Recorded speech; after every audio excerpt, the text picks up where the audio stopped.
Who up switching they stance? Hello everyone, welcome back to another episode of Switching Stances. I'm Ollie, and we're back to welcome in the glorious return of Magomed Ankalaev, of Big Ank, the Big Ank Super Hour. I obviously missed last week. I was a little bit sick last week, so we didn't get a podcast out on Usman versus Duplessis, which was quite fun. I'm not going to talk about it today. I just don't think it's not dramatic enough. It was a pretty clear DDP win. Usman looked quite poor, just not quite willing enough to throw, and DDP sort of had his number and had some really good, cool technical insights, as he always does. He's always a great tactics guy without the ability to make it look pretty. So there's always a sort of weirdness to when DDP fights and has these great ideas, but whilst he does them, it looks like he sort of is about to fall over 3 times in the process. But today we'll be talking about the Abu Dhabi card with Ankalaev versus Guskov in the main event, which I saw the reaction to on Twitter before I watched the fight, and I thought it would be a lot worse than it was. Everyone was kind of talking about this as if Ankalaev made it boring, as if Ankalaev drew out a stinker from Guskov, whereas it seemed very much like Guskov drew out a stinker from Guskov, and Ankalaev was perfectly happy to fight a stinker, because he always is perfectly happy to fight a stinker. It wasn't that bad, it was just an Ankalaev fight. He was controlling, he was pressuring, he was clever, and won like a tepid striking fight until Guskov just sort of imploded. Ankalaev just doing a lot with long kicks. He had this cool lead hand touch, step up, side kick to the body thing that he kept doing to Guskov. A lot of front kicks, and then he'd step through his front kicks into low kicks. He'd sort of do the lead knee raise and then put his foot down in front of him, and then low kick off the other leg, which was pretty fun. Also, just a lot of feinting from Ankalaev as well. He would just constantly be throwing things out there to upset Guskov. And then he would actually step in with, a hard kick to the head or a hard 1-2.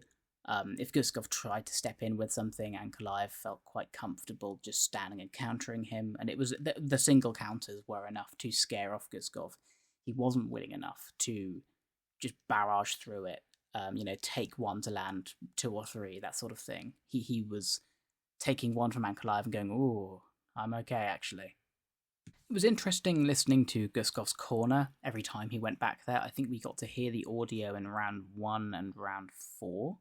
And each time he went back there, they were like, "Don't worry, man. He's going to overcommit. He's going to do something stupid, and then you're going to land the big punch, and that's going to put him away for good. All you need is that one big punch, Bogdan. Don't worry about it."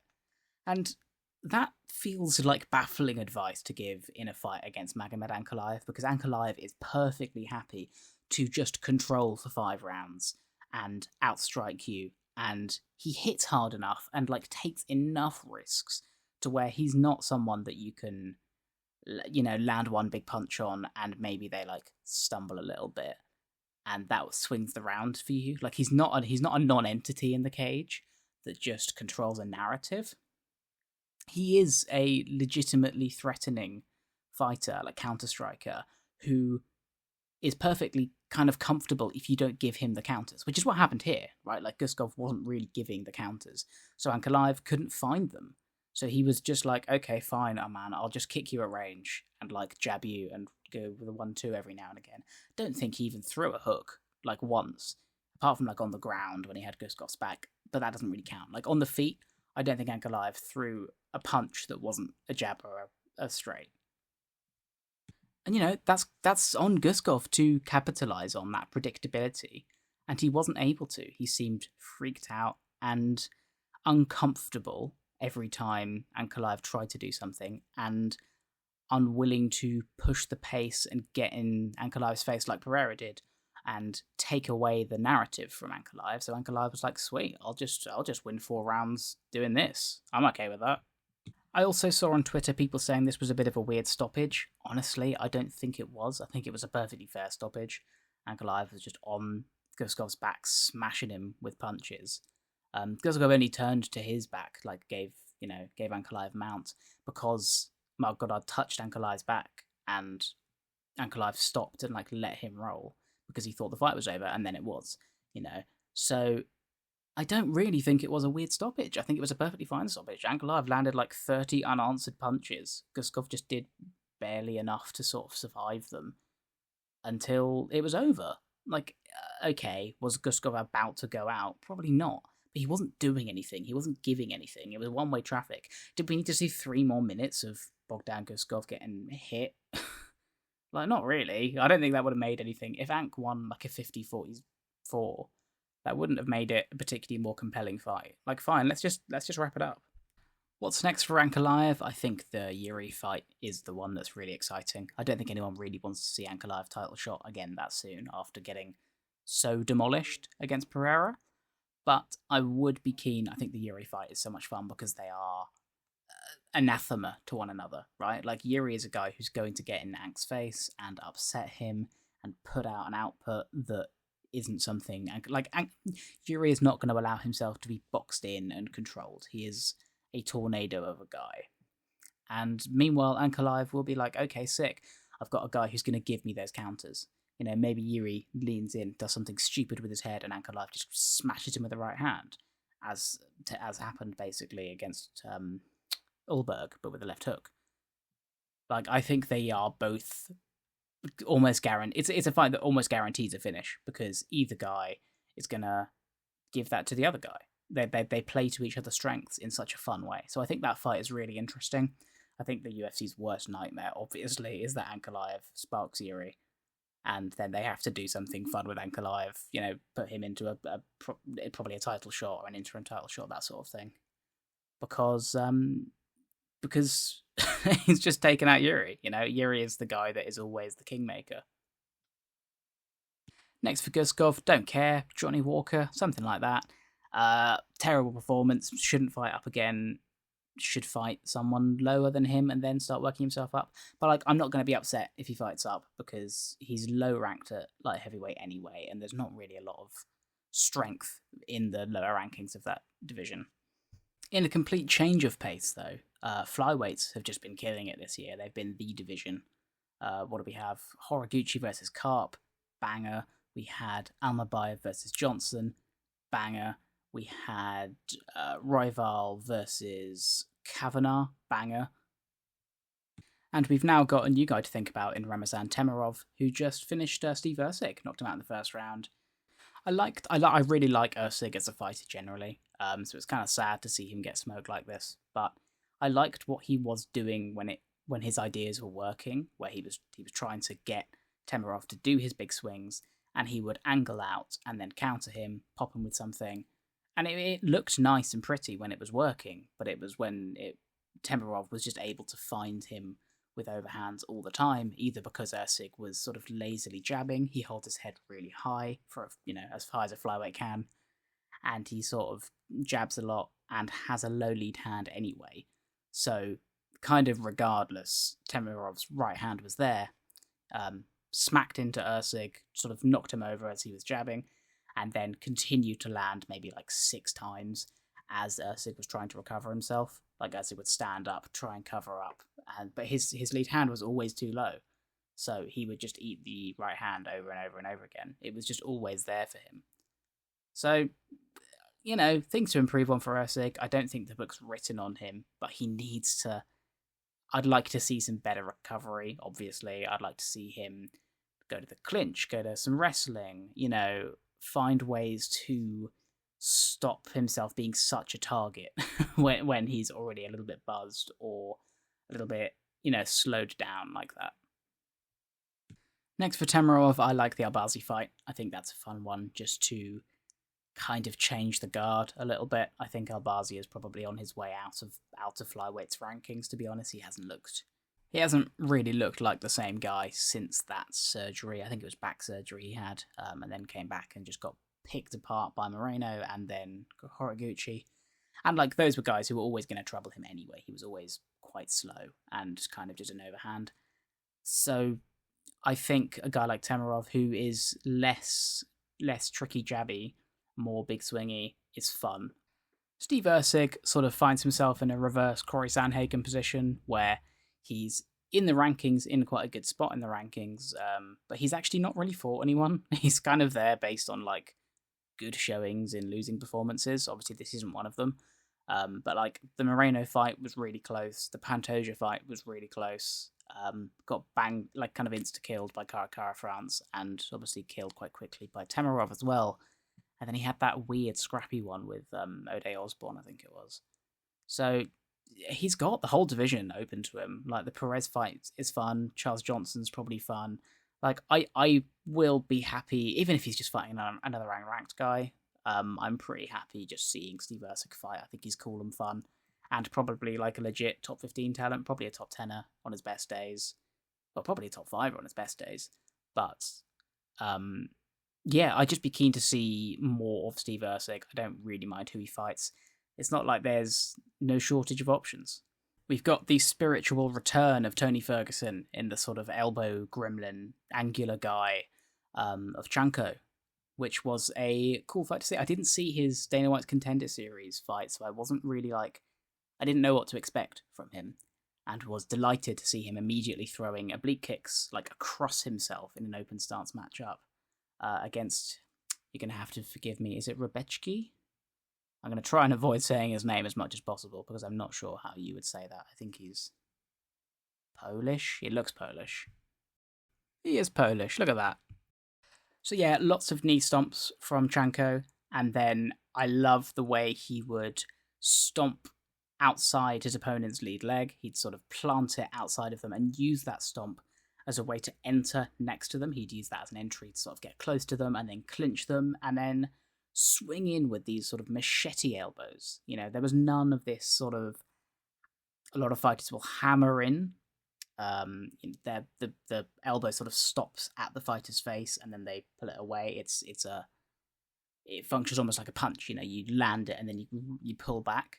And Chanko was able to space his elbows well enough to where he would slice down the opponent's face, and it would travel through. And the result of that was that Rebecki was just covered in blood and cuts and looked like he'd been dragged through barbed wire by the end of the fight, which was awesome.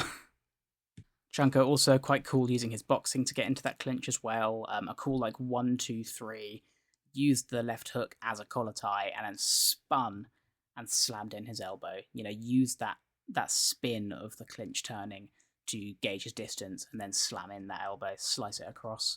Very cool.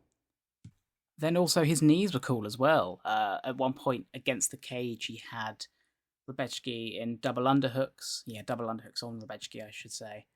And jumped into a flying knee. Like he used the underhooks to pull himself into a knee to the body, like a jumping knee to the body, which was sick.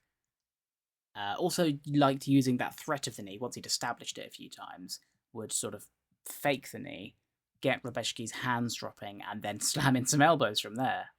Just a really obviously complete clinch fighter. So cool to see. Honestly, next for Chanko, I am normally a guy who likes to build guys up slowly, but this is a 31-year-old prospect. He looks like a complete fighter. I'd like to see him. There's a glut of old names in the lightweight division. We're in a real changeover period at the moment. We've got guys like Tom Nolan coming in. We've got guys like Houfi and Paddy and Sarukian, Topuria, Salkilled. Like, we've got these new guys starting to work their way in. Throw Chanko in there. Like, get him against Moicano, get him against guys like Hooker, get him against guys like BSD. I almost said Gaethje then, but he's the champion. He's the champion now. I mean, if you want to be really horrible, you can get him in against Beneil Dariush, but it feels like a very unkind thing to do to poor Beneil. I don't think he deserves that. Kniev versus Fortune honestly put me onto the fact that the heavyweight division seems to be recovering a little bit.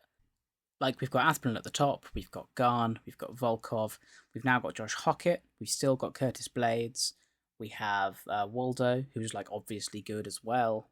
And then we have these guys who are, like, number, 9 and 8? Fortune and Kuniev.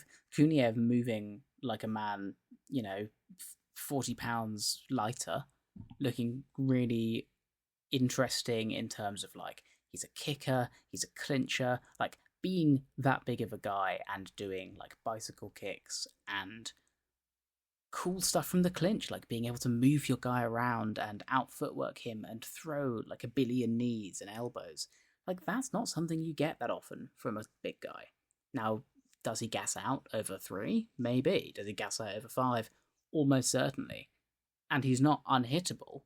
You know, Fortune gave it a good go and looked good himself. He looked fast. He looked like a good, like a good heavyweight, like an athletic heavyweight who deserves to be there. Some cool like 1-2, some cool clinch work from both of them. There were some really nice clinch sequences where they both like landed their own sort of stylistic clinch offense. The one I'm thinking of is Kuniev stripping Fortune's collar tie, and where his elbow once was, where Fortune's elbow once was, after he'd stripped the collar tie, the elbow moved, and Kuniev lands a lovely knee in that gap. And then Fortune regrips with the collar tie and slams in a right hand of his own, which is just like a cool back and forth in the clinch between these two legitimately skilled heavyweights. It seemed like Fortune came in with an injury when he went back to the corner. He got spinning back kicked to the ribs sometime in the first round, and when he went back to the corner, he hit the rib. The rib implying obviously that it's a bad rib. It's a rib that's been injured in the camp or sometime before. So it's hard to be like, oh, bodywork beats big man. Obviously, it does generally. It's a good strategy in heavyweight to hit the body. It seems to go quite well for basically everyone who tries it. But it's not exactly a knock on Fortune, and it doesn't lose him much stock, I don't think. Like, I'm still excited for the next Fortune fight. I'm excited for the next Kuniev fight. I'm interested to see both these guys fight whoever is next in heavyweight. I don't really care who. Patterson versus Ponzinibbio was good fun.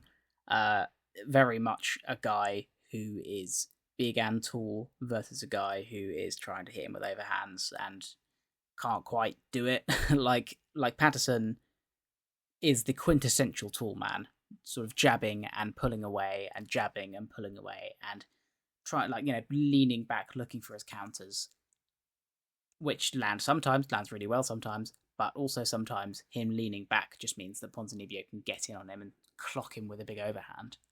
Crucially, what we did start seeing was Patterson landing that jab and Ponzinibbio pulling away, expecting something after it. And it was when Ponzinibbio was doing the pull after the jab that Patterson was able to land with him off his feet, like his weight backed over his feet, sort of like Topuria against Gaethje when Gaethje knocked him down. Topuria was leaning back with his weight over his back foot, and so it allowed Gaethje to off-balance him in that way with a big punch. And that was what Patterson was able to capitalize on against Santiago Ponzinibbio. Not sure I've got much else to give on this one. The prelims weren't particularly exciting. I feel like if I was to talk about them, I'd be talking about them for the sake of them. There's cool things here and there, there's cool stuff here and there, but there's nothing that feels particularly worth delving into on a card like this. So I think I'll leave it there for today. What have we got next week? Oh, it's Medic versus Rodriguez, which is like a genuinely dire main event. Like, unbelievably bad. They're basically both unranked guys. Like Rodriguez is fresh out of prison, fresh out of a Mexican prison that he just disappeared into for like 8 months or something. And then Medic is a guy who's been here for a minute, has been sort of up and down and up and down. Very cool, very quick finisher, but there's a sort of question mark over how far he can go. I don't know, it just doesn't move me. I think there's a cool undercard, though. I think Dominic Reyes is back. I think Alexander Rakic is back. Like, there's some cool stuff on there, but it just doesn't move me, especially as a main event. But, it'll be nice to get to know Medic a little bit more. I'll do some research on him this week. And I'll catch everyone next week for the discussion of that. Okay, right, that's me. Bye.